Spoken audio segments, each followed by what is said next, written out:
Welcome to the Living in Asia podcast, number 1.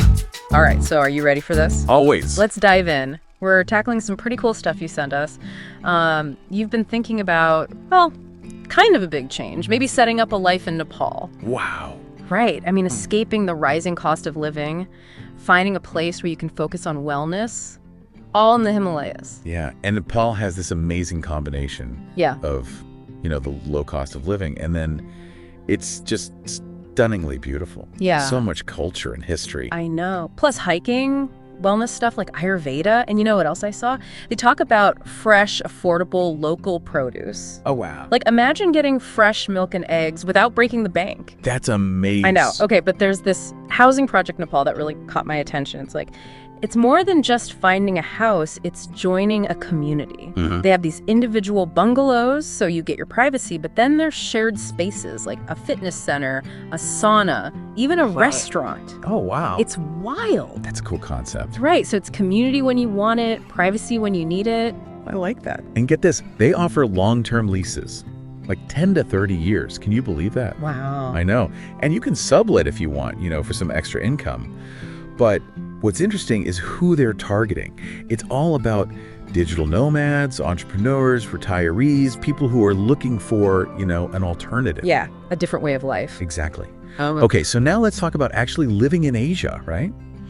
They mentioned 2 paths, like settling in Nepal permanently or spending part of the year there and then, bouncing around to other countries in Southeast Asia. That's the dream. I know, it sounds incredible, but is it even possible to stay in Nepal long term? What about visas and all that? Well, the visa situation is key. Staying longer than your average tourist visa, that takes some planning. Looking into things like business visas or maybe student visas if you want to study there. Okay, so there are options. It's not just like a quick trip. This could be a real lifestyle change. Yeah, definitely. Okay, and speaking of costs, they make a pretty strong case for this housing project financially. They compare the cost of like a regular Nepal vacation to this long-term lease option. And let me tell you, the difference is huge. I bet. It's crazy. Like, they say you could have a bungalow for 10 years for the price of 1 year in some fancy hotel. Wow. Yeah, that changes your perspective on things. Right. Like, maybe we should rethink how we think about housing and investments. But hold on. It's not just about living there. They also want people to start businesses within the community. Oh, interesting. I know. They talk about exporting health products and natural fiber fashion from Nepal. So imagine you're there, you could tap into those resources, maybe build a business around like CBD oil or Shilajit. You've heard of that? I have. It's pretty fascinating stuff. It is. Okay, so we've got this community, this potential to create businesses, but then there's this other document, Phoenix Wellness, that takes things to a whole other level. Okay, what's that all about? It's like they took this whole community living idea and said, hey, let's add some serious rejuvenate your soul vibes. I like that. Right. So they list these amazing amenities, bungalows, natural pools, meditation classes. They even have wait for it, a jungle fitness gym. A jungle fitness gym. Can you picture it? Working out surrounded by like lush greenery, the Himalayas in the background. That sounds incredible. It's like a dream, right? It is. And it's not all about personal wellness. They even have events and parties to build that community feel. I love that. But okay, let's be real for a second. Okay. I'm sure our listeners thinking, this all sounds amazing, but what about the downsides? Like, is it safe? Yeah. What about legal stuff? What about adapting to a whole new culture? Right, those are big questions. Huge. But they do address some of that. Like, they mention a dual contract system for the housing project, one for renting and one for ownership, to give you more legal protection. And then there's this Tears of Happiness travel agency that seems to help residents with, the whole cultural transition. Oh, that's interesting. So there's support there. Yeah, it's not like they just drop you in the middle of Nepal and say, good luck. That's good to know. Okay, but before we move on, there's this one document I think we need to tie into everything we've talked about so far. You mean the Healing Depression with Nature one? Yes, exactly. It dives into some really interesting ideas about, like, how our modern lifestyles are messing with our mental health and how being in nature can actually help us rebalance. I've heard a bit about that. Yeah, they talk about this whole concept of restoring natural adrenaline. And how our modern lives, they don't really have those physical challenges that our ancestors had, those natural adrenaline surges. Yeah. And they say that's why we see so much anxiety and depression these days. It's fascinating, right? And guess what? Phoenix Wellness is offering a whole program based on this. Sunrise meditation, cold exposure, nature walks, even, get this, nighttime forest walks. Oh. So it's all about pushing your boundaries, physically and mentally, but in a safe way. I see. And they've incorporated this into their fitness approach too. Oh, yeah. That forest gym where you're climbing trees and navigating natural obstacles, it's so different from your typical gym routine. Yeah, it's a totally different way of thinking about fitness. Right. And it all comes back to like reconnecting with our primal selves, finding that balance between comfort and challenge. This is where things get really interesting. It makes you think, doesn't it? What really stands out to you in all this? It's a lot to take in. I mean, just the thought of trading my daily commute for like a hike in the Himalayas. Yeah. That's tempting, but how realistic is it to actually build a business in Nepal? Yeah, are there even resources for entrepreneurs? Exactly. I mean, they say Housing Project Nepal will support you in setting things up, especially if you're exporting Nepali products. Right, but you want to look into the logistics of it all, the Yeah. legal stuff, even language barriers and cultural differences in business. For sure. And don't forget about like the whole digital nomad thing. Is it even reliable to work remotely from Nepal? What's the internet like? Yeah, that's huge. You got to research that thoroughly. True. I mean, Nepal's internet has been getting better, but it might depend on where you are. You need to be sure you could have a stable connection for your work. Totally. Okay, so let's say you decide to go for it. What's daily life actually like in Nepal? Right, like what do you do all day? Well, Housing Project Nepal talks about how easy it is to get fresh, local produce. Oh, okay, yeah. That's appealing. Right, like imagine fresh milk, eggs, all organic fruits and veggies without those crazy prices we see now. Yeah, that sounds amazing. But I'd also want to know, is it safe? Oh yeah, that's a big one, Yeah. especially for foreigners. Exactly. Well, it seems like Nepal is generally pretty safe, like a low crime rate, especially in the rural areas. That's good to hear. But of course, you always have to be aware, right? Take precautions. Of course. And it does mention that the bungalows are in a gated community. Oh, okay. So Yeah. there's some extra security there. Yeah. I'm also curious about the culture. Nepal has this rich and unique culture. How hard is it to adapt? Like, to really immerse yourself? It's all about approaching it with respect, Yeah. being open-minded. Learn some basic Nepali phrases, dress appropriately, be mindful of local customs. Right. Makes sense. And it sounds like Tears of Happiness, that travel agency, they really emphasize this cultural understanding. There are Yeah. these tours and stuff to help residents connect with the local community. That's cool. So we've talked about the practical side of things, but we can't forget about, like, the magic of Nepal. What are some must-do experiences? Oh, definitely hiking in the Himalayas. Imagine that. Oh. Trekking through rhododendron forests, crossing those suspension bridges, and the views. Snow-capped peaks everywhere. It's breathtaking. It is. And if you're looking for something more spiritual, Nepal is like a haven for meditation and yoga. Oh, yeah? Phoenix Wellness. They even mention daily meditation classes. And you can find retreats and centers all over the country. I can picture it now, meditating in some ancient temple surrounded by the mountains. Just total peace and quiet. It's incredible. And let's not forget the festivals, right? Like Holi, Dashain. Oh, yeah. Those are huge. So many opportunities to experience Nepali culture firsthand. Yeah, for sure. Okay, so we've painted this pretty amazing picture of life in Nepal, right? Affordable, stunning nature, vibrant culture, and chances to grow. It almost sounds too good to be true. Right. It does make you wonder. Well, it's important to remember that, like, no place is perfect. Of course. Living in Nepal will have its challenges, adjusting to a new culture, maybe dealing with some bureaucracy. Absolutely. But for someone who wants something different, a life less ordinary, a chance to be closer to nature, explore a different way of living, Nepal sounds pretty unique. Yeah, it really does. But how do you even make it happen? Like, what are the actual steps to moving to Nepal? Okay, so the first thing is visas, right? Yeah, figure out those visa options. Yeah. Nepal has a bunch of different categories. Tourist visas, business visas, student visas. It all depends on how long you want to stay and what you're doing there. The Housing Project mentions getting student or business visas for longer stays, but you definitely want to check the details with the Nepalese embassy. Absolutely. Make sure everything's legit. For sure. Okay, so visas are sorted. What about finding a place to live? Is it easy to find somewhere, especially for a long time? Well, short-term rentals, those are everywhere. But long-term, that might be trickier. Right. It sounds like the housing project has that covered with their long-term leases, but you'd have to do your research, check their reputation, make sure the legal structure is sound, and watch out for hidden costs. Yeah, good points. And what about healthcare? Is Nepal's healthcare system good enough for foreigners? That's something to look into, for sure. Nepal's healthcare system is, well, it's still developing.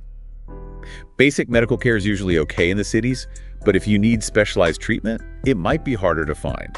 You definitely want to have good travel insurance that covers medical expenses. Yeah, even emergency evacuation if something happens. Exactly. Better safe than sorry. Okay, so these are all important things to think about. Yeah. Moving to another country is a big deal. You have to be prepared for the challenges and the opportunities. For sure. Do your research, plan ahead, and be ready for new experiences. Yeah, and I bet connecting with other expats or digital nomads who've already moved to Nepal would be helpful. Oh, definitely. They could give you advice, support, even just a sense of community. Absolutely. So this deep dive has been really eye-opening. We've covered so much, from how beautiful and affordable Nepal is to the challenges of adapting to a new culture and figuring out all the logistics. Yeah, we've really gone in depth. And then there's Housing Project Nepal with its long-term leases, community focus, and the potential for starting a business. Right, it's a whole package. But at the end of the day, deciding whether to move to Nepal, that's a personal decision. Yeah, you have to weigh what's important to you. Exactly. Think about your priorities, how much risk you're comfortable with, and what kind of life you really want. Would you be happy in a close-knit community surrounded by nature? Do you want a slower pace of life? Are you ready for an adventure that might push you out of your comfort zone? Those are the questions you got to ask yourself. And if the answer to all of those is a big yes, then maybe Nepal is the perfect fit. It could be. It's a place with incredible landscapes, ancient wisdom, and a ton of opportunities for anyone who's adventurous and wants something more. But, we haven't fully explored Phoenix wellness yet. It's not just about living in Nepal. It's a whole lifestyle. It's about wellness, reconnecting with nature. Right, it's more specific. So think about it. Right. Are you ready to push your boundaries, physically and mentally? Are you open to alternative healing? Are you looking for a community that's into holistic well-being? These are all important things to consider. The Phoenix Wellness Program, with all the nature-based workouts, meditation, even things like extreme sports, it's not going to be for everyone. Yeah, it takes commitment. Yeah. You have to be physically fit and willing to step outside your comfort zone. But for someone looking for a truly transformative experience, something that challenges them to grow and reconnect with themselves, it could be incredibly rewarding. Absolutely. So you've got a lot to think about. I know, right? Do you want affordability and a slower pace? Are you more drawn to the business opportunity? Yeah, what are your priorities? Or maybe it's the wellness aspect that really speaks to you, the chance to get back to nature and live a healthier lifestyle. It could be any of those things. Maybe even a combination. That's what makes Nepal so appealing. But whatever your reasons, you have to do your research, weigh the pros and cons, and make a decision that feels right for you. Exactly. And don't forget about the emotional and psychological adjustment. Oh yeah, for sure. Moving to a new country isn't just about the logistics. It's about embracing a new culture, learning the language, building a whole new life. It's a huge change. It is. It takes resilience. You have to be adaptable and willing to embrace the unknown. But if you're up for the challenge, the rewards can be huge. I agree. So as you're thinking about all this, imagine yourself 5 years from now. You've made the move. What does your life look like? Yeah, close your eyes and picture it. Are you waking up to mountain views from your bungalow? Are you hiking through forests or doing yoga in a temple? Are you running your own business? Yeah. Working remotely from a cool cafe? Are you part of this amazing community? And how has this experience changed you? What kind of person have you become? These questions, they can help you figure out if Nepal is really for you. Because it's not just about changing your scenery. It's about changing your perspective. It's a chance to redefine yourself and build a life that has meaning, a life that makes you happy. And remember, this deep dive, it's just the start of your journey. Exactly. We encourage you to look into the resources we've talked about, talk to people who've actually moved to Nepal, and most importantly, trust your gut. Make the decision that feels right. Yeah, your intuition is powerful. Because ultimately, the most important journey is the one that leads you to your true self and the life you were meant to live. Couldn't said it better myself. Okay, so we have one more document to go through, and it's called Healing Depression with Nature. Oh yeah, this one. It's all about using nature to restore our natural adrenaline rhythms and to deal with some of the mental health challenges that are so common these days. Yeah, it's a really interesting concept. Right, using nature to heal our minds and bodies. And what's cool is how it ties back to the Phoenix Wellness program. It's like they've taken these ideas and made a whole program focused on physical and mental well-being. Yeah, it's like a blueprint for a lifestyle that helps us reconnect with our primal selves. Exactly. Embrace those challenges and rewards of nature and find a path to better health and happiness. So let's dive into healing depression with nature and see what it's all about. All right, let's do it. So the document starts by talking about how different our modern lifestyles are from our ancestors. Right, like night and day. For thousands of years, humans were constantly on the move. They faced real challenges that triggered adrenaline, kept their minds and bodies sharp. And resilient. Exactly. But now, we're all about comfort and convenience. We don't really use our bodies and minds the way we used to. We sit for hours, staring at screens, worrying about stuff. And it's often stuff we create in our own heads. Exactly. And the document argues that this disconnect from nature, from those natural rhythms, it's a big reason why we see so much depression and anxiety today. It's powerful stuff, isn't it? This idea that our modern lifestyle is actually making us sick, and that we need to get back to nature to feel truly well. Yeah, it's pretty profound. So healing depression with nature offers a solution. Bring back those natural adrenaline triggers. Do things that push us physically and mentally. Reconnect with nature. And they list some pretty specific examples, things like sauna and ice baths, extreme sports, even climbing tall trees. It's about pushing our boundaries, getting uncomfortable, and triggering those adrenaline surges that our bodies crave. We have to rediscover that resilience we all have inside us. Exactly. And it's amazing how Phoenix Wellness has taken these ideas and incorporated them into their daily routine. Yeah, it's like a whole other world. Imagine waking up, doing a sunrise meditation, and then jumping into an ice-cold pool. Whoa. Then you go for a hike in the Himalayas, followed by a workout in their forest gym. You're lifting logs, climbing trees, really testing your limits. I love it. Then in the afternoon, you relax in a sauna, another ice bath, maybe do some creative stuff outdoors like wood carving or building a shelter. That sounds amazing. Right? And as the sun sets, you head into the forest for a guided nighttime meditation. Complete darkness and silence. Wow, that's intense. But it's so different from our everyday lives, you know? Yeah, and that's the point. It's about breaking free from our comfort zones, getting back to nature, and rediscovering our inner strength. So what do you think? Does this lifestyle speak to you? Does pushing your boundaries and embracing the challenges of nature sound appealing? Are you ready to step outside your comfort zone and go on a journey of self-discovery? If you're thinking yes, then Phoenix Wellness might be something to look into. It could be exactly what you need to reconnect with yourself, restore your natural adrenaline, and find a deeper sense of well-being. And remember, this deep dive is just the beginning. We've given you a lot to think about, but it's up to you to take the next step. Yeah, take what you've learned and run with it. Research Phoenix Wellness, talk to people who've been there, and most importantly, listen to your intuition. Make the choice that feels right. Because the best journey is the one that leads you to your true self and the life you were meant to live. So as we wrap up this deep dive, here's one last question to ponder. What if the key to happiness isn't about being comfortable and having it easy, but about embracing the challenges and rewards of nature? What if pushing our boundaries and getting out of our comfort zones actually unlocks a deeper sense of purpose, a sense of truly being alive? It's something to think about as you go about your life, you know, as you search for a path that leads to a more meaningful existence. And remember, the journey begins with a single step. Are you ready to take it? It's pretty amazing how these sources, you know, they're talking about Nepal, but they bring up these bigger ideas. Yeah. Reconnecting with nature, pushing yourself, finding balance.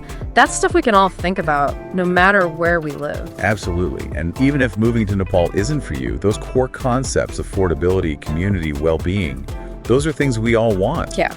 Maybe it's finding ways to bring more nature into your life or trying out some alternative wellness stuff. I love that. Taking those big ideas and making them work for you wherever you are. Exactly. And maybe it even makes you rethink your priorities, like what really matters. Am I living in a way that lines up with what I believe in? Yeah, these sources really push us to question things, think about different ways of living. Definitely. I know I've been doing a lot of thinking since reading all this. You too. It's wild to realize how many different ways there are to have a good life. And maybe there's a path out there that's even better for you, even if it means, taking a chance. That's the exciting part. You never know what you might discover. This deep dive might even spark an idea that takes you on some unexpected adventure, whether it's across the world or just in your own town. So true. Well, This is the end of our Nepalese adventure. We hope you're feeling inspired, And informed. Definitely. And maybe even a little bit adventurous. Always a good thing. Remember, you can find links to all the original stuff in the show notes so you can keep exploring on your own. Yeah, check those out. And as always, keep diving deep, keep asking questions, and keep searching for knowledge that makes you curious. Until next time, happy exploring.